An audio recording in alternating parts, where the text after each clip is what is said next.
Okay, welcome back to Scissors and Scrubs. I'm Nicole. I'm Laura. And we figured since we just finished Ozempic and dieting, and we'll just go with things that people eat by accident. Yeah, Kids have ingested. We're going with the eating theme for January. Yeah. So we had somebody write in an email, and they had mentioned a case that Laura's going to talk about with a child swallowing a battery, which we see a lot. All the time. And I don't think people realize how absolutely deadly it is for a kid to swallow a battery. Yeah. So Laura's going to kick it off with that. And then I'm going to follow up with shit you wouldn't think that you deal with every day that people swallow all the time. That has almost killed them.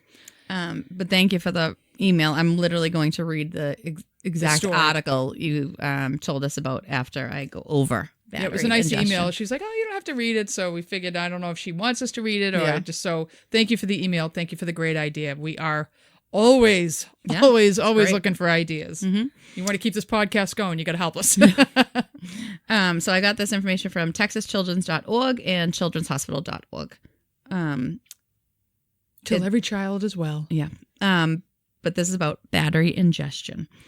According to the American Academy of Pediatrics and Poison Control Centers across the U.S., 3,500 button coin batteries are ingested each year, sending thousands of children to the emergency room.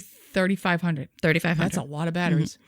Button coin batteries are small coin-sized batteries found in many electronic devices like watches, flashlights, laser pointers, pen lights, remote controls, hearing aids, calculators, those birthday cards you can record something on, and toys, obviously. There are many different button batteries, and they all are dangerous, but the 20-millimeter diameter ones seem to be the culprits of the worst injuries because their larger diameter gets them stuck in the esophagus. These specific batteries are labeled CR2032, CR2025, CR2016. But again, all button batteries are dangerous. Watch batteries, any of those little batteries. These little batteries can burn through an esophagus in 2 hours. Ooh, that's quick. When the battery is swallowed and comes into contact with digestive fluids, it has an electric current that allows it to leak corrosive chemicals, causing a buildup of sodium hydroxide. These chemicals can burn a hole straight through the esophagus. Guess what's near your esophagus? Oh, I don't know. Your aorta and your vena cava. And... Yeah, your trachea, huge blood vessels like the aorta, like you said, and the heart. And it can burn straight through these structures as well, causing major hemorrhage. Holy shit. Think about it burning through your fucking heart. Yeah. Even if the battery is old and you're like, oh, this one's dead, like this toy died, so this battery's dead, it will still produce enough electricity to burn your insides. Wow. So don't just toss it in the trash. Signs and symptoms of like what happens if the child swallowed a battery. A lot of times the child is asymptomatic until the battery starts causing serious damage. So you have no idea anything's happening. It's already gone through the esophagus. It's working on the aorta and the kid starts showing symptoms. However, watch for drooling, coughing, difficulty eating. Like if they don't want to eat, if they just seem like they're not getting anything down, choking, noisy breathing, refusal to eat, or chest or abdominal pain. If you suspect or know your child has swallowed a battery, do not wait for symptoms to develop. If you're like, I wonder, that battery was sitting right in. I don't see it. Get them to the emergency room. And if it's not there, no big deal. Get them to the ER yourself if you're concerned. Call an ambulance. Call the 24-hour National Battery Ingestion Hotline. There is such a thing. The number is 1-800-498-8666. Or call the Poison Control Center at 1-800-222-1222. If you know, like the lot of the battery number, like I said, like the CR2025 was swallowed, have that info available because it will just help them help you. Do not induce vomiting. If you think they swallowed it or know they've swallowed it, do not induce vomiting. Instead, this is per the hotline, poison hotline information, not per me. Administer 2 teaspoons of honey immediately by mouth every 10 minutes. Ooh, for up to 6 doses while on the way to the ER. Don't just do this and sit home. You're doing this as this child's on the way to the emergency room. They still need to be seen. This should be done if the battery was ingested in the prior 12 hours and the child is 12 months or older. Honey should not be given to anybody under a year old. The honey will coat the battery to delay the alkaline burns to the surrounding tissue. It will not stop them. No, it will briefly coat them so they can get them to the emergency room so they can get it out. In the ER, they will probably get an x-ray to verify that there is a battery somewhere inside of you and where exactly it is. Batteries stuck in the esophagus must be removed immediately because, again, it will burn a hole through it in 2 hours. We do this with we call it an EGD. It's an esophagogastric. Yeah, it's a scope. So they stick a scope down your mouth, and we have little tools that can go down the side of it and pull out the battery. This is another area, it's when things go up the butt and when things go down the throat that we all get creative. Like, maybe try this down there to see if you can get it out. Yeah. Maybe try that, because those batteries are slippery. And they're not a grasper. And if it started to burn, when something burn, like when meat's burning on your pan, it sticks. So they're not easy with the tools we have for normal things in the like for biopsy and stuff. It's not easy to get some of these things out. Yeah. And if we can't get it out with the scope, or if they can see like this has already made a hole, they're going to open them up. We are doing open surgery, depending on the severity of the damage. Batteries beyond the esophagus rarely cause damage and are allowed to be passed if the patient is asymptomatic. If there's no problems and it's already gone through your esophagus, it's usually fine. Right. It's when it gets stuck in the esophagus that it's a huge problem. To protect young children, never leave batteries sitting out. Store new and used batteries to be recycled out of sight and reach of young kids. Don't let them even see them. Right.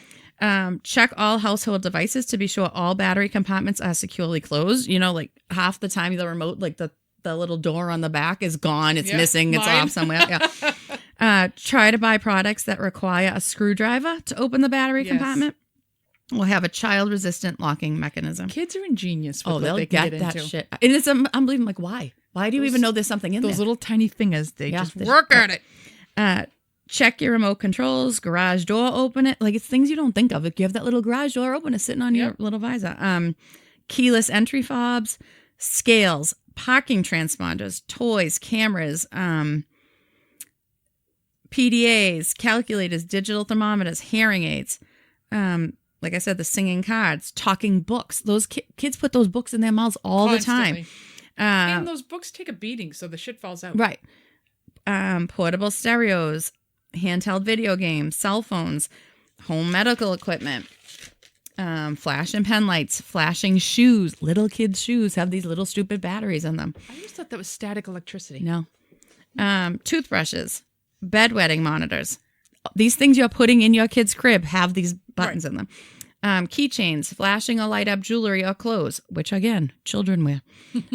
In any powered household item. Flashing light up clothes? Me? Yeah. Not personally. All right, just thought I'd ask. I guess if I was a teacher. Dora. Don't allow kids to play with batteries or products that have easily accessible batteries. Make sure all children's hearing aids have child-resistant battery compartments and make sure the lock is activated when the child is using it. Alert family members that wear hearing aids to the importance of keeping the batteries out of reach of children at all times.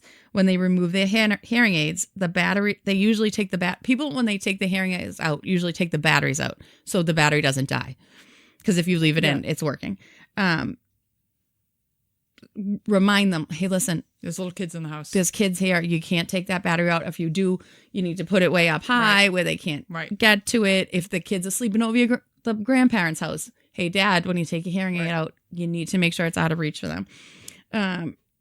Do not change batteries in front of children. They won't know that there's a battery in the thing if they don't see you putting a battery. If they don't see you changing it, they're not thinking, oh, that little thing opens. Yeah. Oh, that, I can slide that open.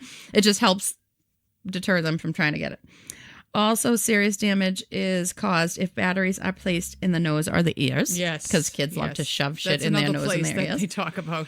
They can cause permanent damage and need to be urgently removed to prevent that. So if they don't swallow it, but they're like, I got something in my nose and it's stuffy, bring them. It will burn through that tissue. And people don't think your nose and your ears, your brain's on the other side. Right. So if it burns through your sinus cavities, it's burned into your brain. Yeah. Literally. Anytime a battery is anywhere, you think, if you're like, shit, that battery is nowhere to be seen. Yeah. You're not 100%. Just take them in anyways. You got a 2-year-old bouncing around the house. You might take them in anyways.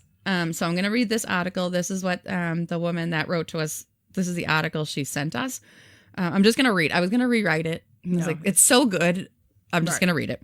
I don't like to do that, but it's called An off-the-shelf tamponade kit provides surgeons with, quote, the luxury of time during a life-threatening emergency. This was posted on December 6, 2023 by Jessica Saratani. Saratani's? There used to be a grocery store that I loved. On Boston Children's Hospital's website. It was a late Friday afternoon in April when the call came. A young boy was being transferred to Boston Children's Emergency Department after swallowing a button battery. Although his mother had previously taken him to another local hospital when she noticed he wasn't eating or drinking much, the battery ingestion had been missed until an x-ray there earlier that day. By the time the child, a 13-month-old named Nathan, arrived at Boston Children's, he was in critical condition, vomiting blood, and having seizures. Oh, that's bad. The trauma team in the ED, including general surgeons, cardiac surgeons, nurses, gastroenterologists, and otolaryngologists, knew the time was of the essence. With Nathan near death, they needed to stop the bleeding and get him to the operating room as soon as possible. Benjamin Zendejas Murmert, MD, MSc, was about to head home after a long day when he caught wind of Nathan's case. I was just a nosy bystander, he says. Those are usually the ones that save the life. Yeah. Who is surgical director of the hospital's esophageal and airway treatment. It's EAT is the acronym center. I wandered over to the ED to see what was going on and if I could help. His colleague, Peter No, MD, the EAT Center's medical director, was working that weekend and also sprang into action. This kid is lucky because this is all on a weekend, and these guys who run this stuff was there. The two physicians are all too familiar with the devastating potential of button battery ingestion. When consumed, these batteries can become lodged in the body. Their electrical current creates an alkaline environment which can burn through the soft tissue of the esophagus and aorta, often resulting in permanent difficulty eating and drinking, infection, and death. In many cases, ingestion can lead to large hemorrhages that can be fatal, even when they occur in medical settings. Within 20 minutes, Nathan was transported from the ED to the OR for surgery. In the OR, these two men turned to a kit they had recently designed just for these scenarios. The concept of the kit, which contains a balloon tamponade aimed at stemming esophageal bleeding, isn't new. Similar devices are widely used in adults, but based on an earlier case in which a young child died after swallowing a battery, the pair created a kit specifically sized for children. Now they would put it to test. They're talking about, if you listen to our cirrhosis episode, we talk about Blakemore tubes, which is the tube that you put down the esophagus, you blow it up, it squeezes it tight, and they put a weight on it, and it tamponades the bleeding. So what they're talking about is something very similar to that. The tamponade means you're putting pressure on something that's bleeding. The bleeding. So it stops the bleeding until you can fix what is actually bleeding. With the kit at the ready, the team successfully removed the battery from where it was lodged in Nathan's esophagus. But there was another concern. 2 large blood clots had formed in the area and needed to be removed. As expected, their removal resulted in a massive hemorrhage, and that's where the tamponade came in. After guiding the device down the esophagus, we inflated the balloon, which immediately stopped the bleeding, explains No. The balloon remained inflated for the entire duration of the surgical intervention. That gave the team the luxury of time to operate and thoroughly address Nathan's injury.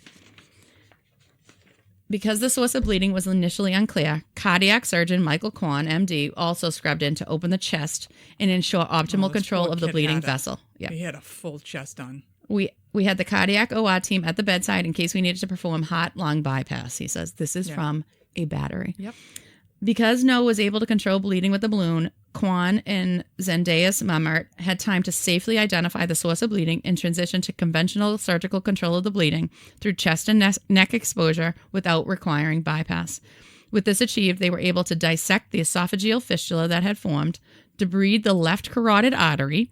Wow! Place a bovine neck. Place a bovine pericardial patch on the carotid and repair the esophagus. So that burned into his carotid artery in his neck. So your carotid artery supplies the blood to your brain. It's a lot. You can stroke, and let alone the amount of blood going through it in an 18-month-old. They're lucky that kid just didn't die from blood loss. Yeah, they're very lucky. Following surgery, Nathan remained in the hospital for 28 days and underwent that's a long time. 7 esophageal endoscopic dilations. The effects have been dramatic. He's now eating everything by mouth without even a G-tube and has had no neurologic complications. Thank God. Overall, it's an excellent outcome. Nathan's mother is more candid. She says, I believe I would have lost my son at any other hospital. 100%. She would have. 100%. It's a result that Zendaya's Mummert contributes to Boston Children's multidisciplinary team approach. Despite it being a Friday afternoon with everyone getting ready to go home, we had an abundance of resources, expertise, innovation, and communication, he says. This was a case where all the stars really aligned. Honestly, they're lucky the people that were there. That he would have died Yep. anywhere else. Yep. Because they had just formed that kit. Right. So even a month before there, they might not have, might not have little survived. Kids, you cannot handle the amount of blood loss that an adult can. So, 18 months old, that's young. Yeah. It's a young little he kid. already had clot. Mm-hmm. There's a fistula from the esophagus going to the carotid. So now I can't anything believe going he in your didn't die from esophagus the carotid. the carotid's going into your esophagus. You're just bleeding out. Yeah. Yep. Let alone clots Yeah. that could have formed, gone to Strokes. his brain, Yep. stroked. It's Poor unbelievable. Yeah. Thank From a God. button battery. So, watch your button batteries. While you're watching those button batteries, watch the water beads, too. Fucking water beads. Stupid water beads. What are water beads? Does anybody know what water beads are? Because I haven't paid attention till this. They're super absorbent polymer chemicals. Super absorbent, which means that little tiny bead becomes a fucking basketball because it absorbs everything around it. They're also known as jelly beads, hydro orbs, crystal soils, and gel beads. And they use them as sensory beads for autistic kids. That makes fucking sense, right? I know. Mm-hmm. Okay. They used as play tools for children with autism and developmental conditions. Mm-hmm. Normally, they are tiny, hard plastic balls, but when put into water, they can grow to 1,500 times. 1,500 times? Something else said it was like 3,000. Like they can go from the size of like They're very marble, small. tiny marble, to a basketball. They That's literally ridiculous. can become gigantic depending on the type of bead you're using. Why are they a problem to kids? ... Well, kids think they are normal candy and they swallow them. So what do you think is going to happen? Well, they also swallow them. They put them in their ears and up their nose. Why do kids put shit up their nose? I don't know. What is the Well, obsession I've with never putting things in your nose? Ever looked at something and thought, "Think up my nose. Why would I? It doesn't even make sense. Why are you shoving that up your nose? It's a port in the storm. It doesn't make sense. So what's going to happen when this super absorbent polymer chemical hits your digestive juices or anything else in your abdomen that's wet? Yeah, It's going to fucking expand. So when it's ingested and wet, they grow and cause blockages and damage. They are not X-ray detectable, so you will not see it in there. Signs that a child may have swallowed a water bead is very similar to if they have swallowed a battery. They're refusing to eat. They're lethargic, drooling, vomiting, wheezing. They complain of something stuck in their throat or chest. They have abdominal pain, constipation, abdominal swelling, or soreness. Lethargy is a big one with the water beads. Okay. And they have not been able to figure it out, but they think there's a chemical reaction. Is it the chemical or something? They think that it's creating some kind of a drug reaction. Okay. Target recalled water beads after a 10-month-old swallowed one from an 8-year-old brother's set and almost died. The mother set the 8-year-old up at a table with the beads so the younger kids couldn't get to them. Unbeknownst to mom, 10-month-old got a hold of one. Mm-hmm. When the child was lethargic and vomiting, mom thought it was food poisoning and took her to the ER. Baby was rushed into the emergency surgery for an intestinal blockage to remove the bead. 4 additional surgeries because of infection. This also happens. Almost lost an arm due to a blood clot. An organ shut down. It sounds like the kid went septic. Yeah. Organ shut down, and they had to vent them, and fortunately the child survived. The Consumer Product Safety Commission, you're going to hear me refer to them as the CPSC, because I'm not going to continue to say the Consumer Product Safety Commission, reported a 6-month-old died after swallowing a bead. Went into surgery for GI block and died from the after infection. One surgeon reported 2 children he worked on who needed emergency surgery after they had swallowed water beads. One parent reported to the CPSC that she brought these sensory toys for her 2-year-old. The 2-year-old swallowed a bead when mom wasn't looking. When child was lethargic and vomiting, they went to the ER. It took 2 days for the bead to show up on an ultrasound and 3 surgeries to fix it. Oh, my God. The CPSC, which is where I did get my information, FYI, reports 2 younger children putting beads in their ears. The clear bead was not detected for 10 weeks, resulting in major ear infections and major hearing loss. When the bead was discovered, it had doubled in size and required middle ear surgery to remove it. Even though the beads are very dangerous, the CPSC has no authority to regulate the toy industry. So even though they can scream from the tallest bell tower that these things are terrible, nobody can regulate these beads. So what came to my mind when we talked about ingesting shit was when I was working at some point in my career, a young college kid had come in, had taken a bite out of his burger and swallowed a fucking toothpick that was in the burger. Almost killed him. Yeah.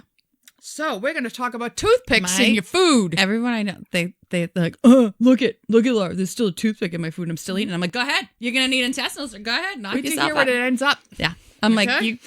It's not a joke. It's not a joke. And you don't know it's in there sometimes. Yeah. And they swallow it's a little sword How going do you not through your know intestines. that it's in there? I'm like, I don't know, but you don't. People do it all the time. Yeah, all the time. You'd be shocked how many people have swallowed fucking toothpicks and almost died. Yeah. Or like you pulled it out and maybe the whole thing didn't come out and then you ate it. It's splinted or something. Yeah. And they're little swords going through your esophagus. All right. So over an 85-year period, there have been 136 reported cases of accidental toothpick ingestion. Half didn't remember even swallowing the toothpick. Of those who remembered, a third had eaten it with a sandwich that was held together with toothpicks. Toothpicks have been removed successfully from the stomach, small bowel, colon, and rectum. Oof. If it pokes out of the GI tract, it creates special problems. Yes, it does. A 45-year-old female was admitted with sepsis and multi-organ failure. Oh, my God. A CT scan showed a liver abscess. Antibiotics resolved the abscess. She went home and then eventually went in for an elective exploratory laparotomy. She had a toothpick embedded in her left lobe of her liver. Oh, my God. That she had eaten, poked through her esophagus, and ended up floated around in into the her fucking liver. Resected it, she did well. 41-year-old man, lower abdominal pain. Took an ultrasound. CT scan showed a thrombus containing air bubbles in his inferior vena cava. Oh, my God. The toothpick entered the IVC via the small bowel. Toothpick removed. Patient did well. 49-year-old man, abdominal pain. Gastroscope shows toothpick in his duodenum. I did this one just for you. Thank you. Duodenum. Went to the second hospital where he had blood in the urine because the toothpick went through the duodenum into his kidney. Oh, my God. 42-year-old male, febrile, short of breath. He had hemoptysis, which is your spitting up blood, and positive blood cultures. CT scan. He had echocardiogram his echocardiogram showed a mass in his right ventricle. Oh, my God. Cleared with antibiotics. 4 months later, it comes back. Repeat echo shows linear mass. They go in. The toothpick is removed from his right fucking ventricle. Oh, my God. 55-year-old found dead at home. Greenish area in her neck. They show you the pictures. She's got like subcutaneous emphysema and she's got a greenish thing in her neck. The toothpick fragment had penetrated her upper esophagus and she grew a bacteria called Klebsiella.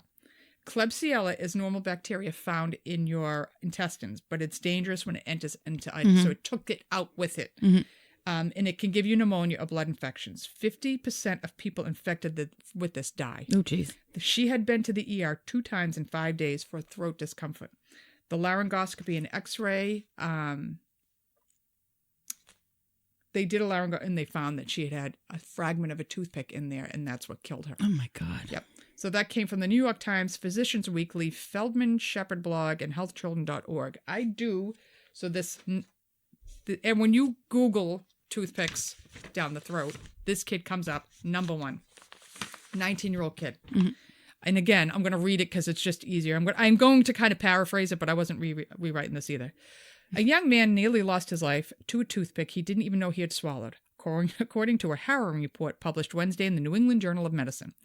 The 3-inch woodpick from a sandwich traveled through most of his digestive tract without doing any harm, but then it poked through the intestinal wall and pierced an artery, creating a conduit for bacteria to invade his bloodstream and damage the artery enough to cause serious bleeding. Oh, my God. For nearly 3 weeks, his symptoms, abdominal pain, fever, distressing gut trouble, mystified doctors. By the time they figured out what was wrong, he had a potential fatal infection. It took extensive surgery to save him.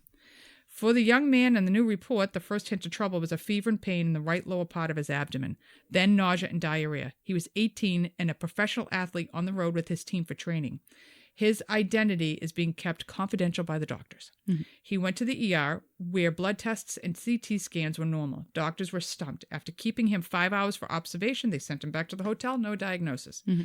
Over the next 2 weeks, the pain lessened. He felt a little better, except he had mild nausea. But then, on a trip to a different city, the pain returned. The bowel movements contained blood, and his temperature was up to 103. A normal temp, 101, 102. You get up to the 3s and the 4s and the 5s, you really wrong. need, something's really fucking wrong. Unless you see him. Then it's just, you're sick and you'll be fine the next day and you're 107 for some reason. My Jesus, God, your love brain's him. cooking. I know. So he goes to a different emergency room, and this time they order an MRI scan and an additional to the blood tests. But they still could not determine what was wrong. They gave him IV fluids and medicines for a fever, and urging his team's internist, he headed back home to New England. Thank fucking God. 2 days later, he saw the team at MGH in Boston. He was still sick and in pain, and the internist ordered a colonoscopy for the next day to examine the insides of his intestines. Mm-hmm. Now, a colonoscopy is not a big fucking deal. No. None of these other hospitals could have done this? Right. Okay. He's bleeding from his bum. He's 18. Yeah. You're not going to think to check that? Next morning, the young man called the team doctor and said he was sicker, feverish, passing more blood, and with worsening pain. The doctor said go back to MGH. Sorry. All right. The doctor found that he was lightheaded and feeling ill. They drew blood for cultures to look for infection. They ran other tests for viral and bacterial illness and another CT scan. They found bacteria in his bloodstream. It means he's getting septic, and that will kill you.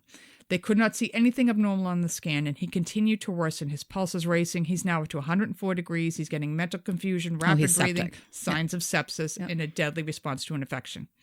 After getting antibiotics, IV fluids, medicine for the fever, he starts getting better, but the next day, boom, now he's up to 105 degrees. Mm-hmm. They do another colonoscopy. They still don't know what they're looking for and suspect an unusual inflammatory disease, says Dr. Fabian J. Scheid of the medical team. They were stunned to find the toothpick. The doctor had not seen it on the scans, and the patient hadn't remembered any odd sensations while eating when the doctor had taken his history. They actually have a picture of it. It is a normal fucking size toothpick that he ate. Jesus. As soon as the doctors removed the toothpick, blood began spurting from the artery. It was life-threatening, and they could not stop it. Several operations needed to save his life. They rushed him into the OR to repair the intestine and the artery. The toothpick had done so much damage, they had to cut out a 1.5-inch segment of the artery. Then, to replace the segment, they had to remove a vein from the patient's thigh and splice it to the artery. Mm-hmm. Finally, because swelling from the procedures could cut circulation off to the leg, they did fasciotomies on him. The young man who had gone into the colonoscopy expecting a minor procedure wakes up. He's got fucking, his fasciotomies. Legs splayed open. Yeah, he's like, what the fuck? It was a big adjustment. He had big concerns with his ability to do sports. I was going to say, and he's an athlete, right. So your legs fasciotomies splayed open. Exactly. Yeah. Once they told him about the toothpick, he thought back and did remember that shortly before becoming ill, he had eaten a sandwich that did not go down so well. Yeah, because he had a fucking toothpick in. Young and strong, he was well enough to leave the hospital after a week without help. Regaining his status as an elite athlete required months of PT. Yeah. He made a comeback, and 7 months after his illness, he played his first pro game. Wow. The doctor emphasizes that these are rare. It is important to put these in perspective. He's still not a fan of toothpicks for all of you naysayers. Mm-hmm. I stay away from them. I don't offer them to any guests at my barbecue parties. That's actually a really good idea. You know how we always put like toothpicks and shit out? Yeah, maybe I won't. No, anymore. I think if you're using it as a utensil, you're not going to fucking swallow it. Right, but when it's in if you don't know what's to in hold there, the sandwich together, yeah. They might want to think of something bigger or less deadly to use. Because yes, people, every time you tell them, people swallow toothpicks. Oh, you swallow a toothpick. Right. What more? I don't know how you do it, but people do it. 136 people in 80 years have swallowed fucking toothpicks, and most of them have almost died because then it comes out like a little blade and it starts cutting everything in its path and give you sepsis. Did you see this lady in the news recently? I don't remember where she's from. She's from the U.S. I don't remember what state. I think she's a nurse. She had a kidney stone, so they put a stent in. Right before Christmas. She takes it out at home like they instruct her to, whatever. Her husband finds her like passed out on the floor. They bring her to the hospital. She has raging sepsis from the stone. When you have a stone, we try to tell people this. These people get really sick. It sounds like silly, like, oh, it's just a little kidney stone. We put a stent in. Works but like it opens. Dam. That stone is holding like all of the stuff that's supposed to be filtered out through your urine in your kidney. So then when it opens up, all that bacteria or whatever goes through your system. So you can get really, really septic and really, really sick. And really, really quick. So she was septic from the kidney stone. They bring her into the hospital. They have to put her in like a medically induced coma. She had to go on ECMO. Oh my God. There was something else. She had to have both legs amputated above the knee, and she's having both her hands amputated. The thing with sepsis that people don't understand, the infections, the bacteria, their byproduct clogs up your vessels, and the medications they use constrict your vessels on top of it. So people who have severe sepsis almost always end up losing limbs. And your body is like, I'm dying. So when your body thinks it's dying, it shunts all the blood away from your limbs to go to your brain and your core to try to preserve your life. So it's going to lose your limbs So that's really awful. Yeah. Both her legs above the knee, and now she's going to have both her hands. And they said they're going to try to save as much to the elbow as Why can. bother at that point? I think so she can wear a Give prosthetic. me a bionic arm. Well, I think so she can wear a prosthetic. But I'm like, this woman went in the middle of December completely normal. And she has now no legs, and she's going to have no hands. She's lost her career. Yeah, she can't work. Nope. And I'm like, and she's, God bless her. She's like, I am happy to be alive. I believe in God. This is my journey. And I'm like, I can't even fathom being paused. It's unbelievable. Laura, I couldn't get back away from the news story of the woman who, I don't know, she's like middle-aged, kind of heavy. She had the ponytail. And she thought that the soap star wanted to be with her. And she's poisoned not middle-aged. She was elderly. Whatever. Well, she looked I want to say she probably was middle-aged and looked like she was 80. Right. I'm trying to be kind. Okay. Because of what I really want to describe her as looking like. But let's just say the soap opera star was not interested in her. No soap opera star is reaching out to anybody that they don't know via social media. So after she gave him $8,000, she poisoned her husband because this guy supposedly wanted to marry her. And I read the article. The daughter was scrolling through to get these texts for the money and found out that, she poisoned her fucking father. Yeah. Yes, I didn't hear that because I was distracted with the woman who put poison in his soup, which they still don't know what she tried. He lived, by the way. But that was quite a story. Yeah, that was something. Like, what the fuck? No one is reaching out to you on social media asking for money and telling you they love you, and they don't know you. They don't know you. They're not. This isn't happening in real life. It's amazing the scams people get into. I know. It's so sad that people believe it. They believe it. Someone has the power to manipulate, and it's not just one. I mean, it happens all the time that these people are so manipulative that they can get normal people who live normal lives to believe. A lawyer who was talking, he's like, "I'm a lawyer, and I got scammed with the scam. Dad, I'm in jail." And two people, one was playing the kid in jail, the other one was playing the lawyer. Yeah. So he called the lawyer, and he's like, "Yeah, you're gonna have to send me." He goes, "I almost sent him the money." He goes, "It wasn't until I called my daughter-in-law. I was like, what happened?" She sent me a picture of my son. She's like, "He's fine. You're getting scammed." And he's like, "That's how close I came." Right. And I'm an educator. Because you panic. If you think, and they say they can do this, they'll call your phone and you say, hello, they're recording your voice. Yes. To then call your mother and send them saying, hello. And then something will get on, hey, I need you to send they heard your voice. And they're going to believe it. She gets scammed fucking constantly. They're always calling her. She'll call me. I'm like, "Mom, it's a scam. Don't you think he would call me first?" It's always Cameron. My grandson. I'm like, "Don't you think he'd call me first? Do you think he's going to call you?" Really? Use your imagination here. Mm-hmm. So we have a couple of emails we're going to read real quick because I know how you love to hear our emails. Yes. Why don't you go first since I just finished? I'm reading this off my phone, so it might be a little jumbled. Okay. Love your podcast is the title. I do too. Hi, Laura and Nicole.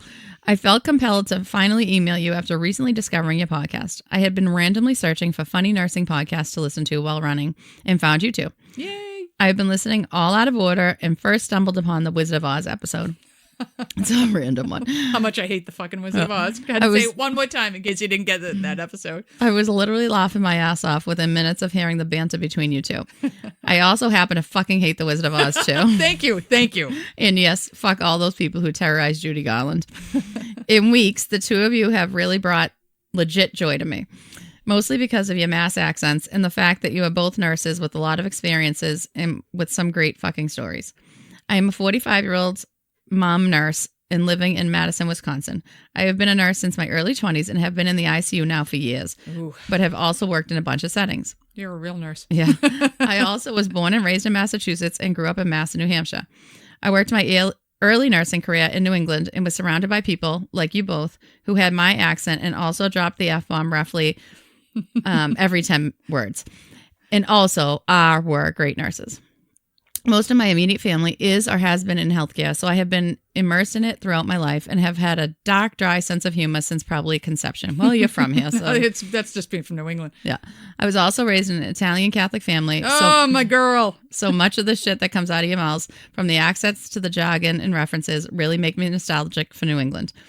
When I first moved here, I was asked, why do you say fuck so much? Why do you always say Jesus Christ? How come you sometimes don't pronounce your R's, but then insert R's inappropriately? It's just what we do. Yeah. Why do you sound pissed every time you talk to a doctor? Why do you slam the phone down after every call? I said, I'm not angry all the time. I'm just from fucking New England. This is how I have always been and how I have always talked. My sweet Midwest nice nurse friends began to label my interaction with docs as going New England.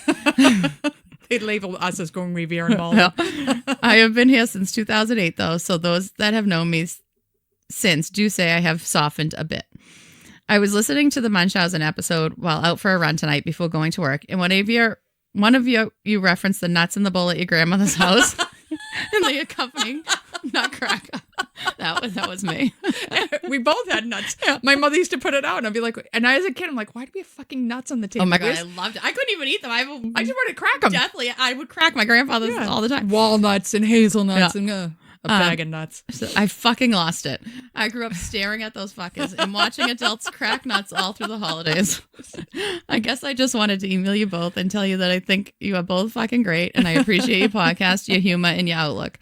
I have also forced it on many of my night shift colleagues who are loving it too. Excellent. I could carry on and on, but won't, since I am technically the charge nurse in the ICU working right now. So somebody's coding right now and she's talking about a bag of nuts. I decided to take a quick break to just drop this email to both of you to let you know you both know that your efforts are appreciated. That is all for now. Time for me to get back to these fucking grandpas gone wild. Everyone is acting an absolute fool tonight. Merry fucking Christmas to you both. Thanks again, Beth. And Merry fucking Christmas to you. Yeah. Thank you, Beth. If you got some great fucking cheese out there, feel free to send us some, all right? I love squeaky cheese. I don't like squeaky cheese. I like a good aged sharp cheddar. Feel free to send us out some fucking squeaky cheese. Would love it. Squeaky cheese. I actually got some for Christmas. I think that would be such a tough move to come from here to go to Madison, Wisconsin. No, I can't even fathom it. It's like almost being in Canada. I can't even fathom it. I visited for a day. It was freezing. Great. We were in Milwaukee. We weren't even in Madison. We were in Milwaukee. I was in Wisconsin, all right? I don't even know. No, that's what I said. I stepped foot. I went to Milwaukee. Yeah. I saw Wisconsin. Schlamazel. We got cheese, everything. Literally everything we ate. I got cheese and German food. With cheese. I got an angioplasty at the end of it. It was great. That was great. Thank you very much. Thank you. Love the email. I love these emails. They make me happy. I know. All right, so I've got one from Sarah. She gives us some show ideas, which we can always use. Hey guys, my name's Sarah. I'm a hospice nurse in PA, one of the toughest things to be doing. I started college right out of high school and graduated with my BSN in May of 2021. Yes, I went through clinicals during COVID. It was a joke. So I've heard. Oh People my God. never touched a goddamn patient. Crazy. My labor and delivery clinical was virtual. Who is fucking Zooming labor? Here's the coach. I was going to say, can you show me a pad crowning. on Zoom? Show me the pad on Zoom. Can I see a Lokia, please? Yeah. Who does that on Zoom? That's so fucking weird. That is weird. In my personal clinicals, during that time were basic. We were not allowed to go into COVID rooms, which was basically all of them. No shit. It was hell. Nursing school wasn't too bad until that happened. Anyways, I'm enjoying life now. Nursing school sucked. What are you talking about? Even with COVID, it sucked. I didn't mind it. I hated it. Anyways, I'm enjoying life now, and I listen to your podcast while driving between patients, and it serves as a good pick-me-up from this often sad field of nursing. Yes, it is. Yeah. I am about to start my second semester of part-time schooling to become a family NP. Wow. I'm excited to see where this journey takes me. Good luck. Here are some ideas for the podcast I've been collecting over the past. She probably has a little notebook. Oh, yeah. Let me write this down. We probably should be doing that, I know. Laura, but at least our listeners are doing it. We had an idea. Remember that? I'm always like, write this down. We didn't write it down. We never write it down. Feel free to use all of them or none of them. So she says, running of bulls and bullfighting. I think that's pretty good. Oh my God, my cousin is I have a cousin that is obsessed with that every year. Like when it's the running of the bulls, he's like, I'm waiting. I'm waiting. I see, because they flip those fuckers. Oh my God. They're everywhere.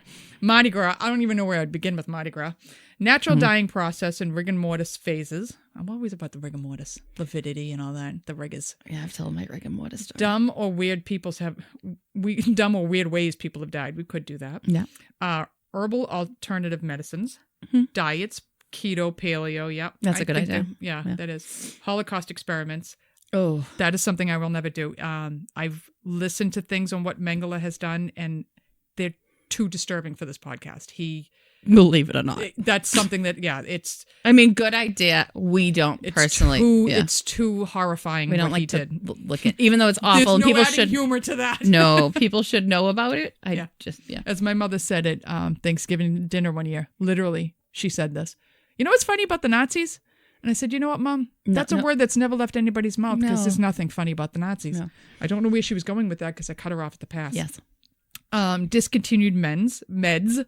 Oh, that's a good one. Quicksand survival when stranded. That does fascinate me. Yeah, there's do you ever see that thing? As a kid, I was always terrified of quicksand. Where I'm going to find it in Riviera, I don't know, but I was getting in fucking quicksand. There was one of those memes or whatever on Instagram or something like, for the fear I had of getting trapped in quicksand when I was a child, I really haven't run into it much now. But I'm like, it's so true, you were petrified. I was going to drown in quicksand. I'm going to get caught in quicksand. It's so ridiculous. Accidents of the Industrial Revolution and the railway construction. We kind of talk a little bit about that, though, when we do the labor episode with the kids. Yeah, we do the labor, but the railroad, that's mine collapses in Centralia. Oh, God. Yeah, that's a tough one. Stuck in silos. Jesus, girl. Oh, my God. You really got a deep, dark mind. Drowning I fucking in all love that it. corn. Imagine. Well, did you ever see the movie Witness with Harrison Ford? Do you know me? Have I seen the movie, Nicole? All right. Well, it's a great movie. He, there's an Amish kid is a witness to a murder of a cop in a bathroom. He discovers a dirty cop in the bathroom. So Harrison Ford, when he figures out the cops are dirty, he takes the Amish kid and the family back to the Amish farm, but he gets hurt on the way because he had been shot in this whole thing. Well, the dirty cops find him at the Amish farm. One of the ways he gets the guy is he climbs up the side of the silo, and he gets the guy to go in the silo. Oh. And the guy's looking around, and he opens it up, and he drowns in the corn. Oh, my God. It's fucking awful. It's a great movie. But fucking awful. She's a lesbian now. Oh, she was in Top Gun. Helpful. The woman in Top Gun. His love interest, Charlie. Who's his love interest? Kelly McGillis. She plays the Amish mother. That sounds like a name. That's the love interest in it. What the fuck? It's like I'm talking to strangers here. Mike, come on. Mike should know that. I should not. Yes. All right. So other departments of the hospitals in their jobs, they'd hate us if we started talking about that. Fucking ER. Fucking pack you. We never get pack you slots again. Fucking pack you. If you don't have blue eyes on a Thursday, you ain't getting in. Fucking pack you.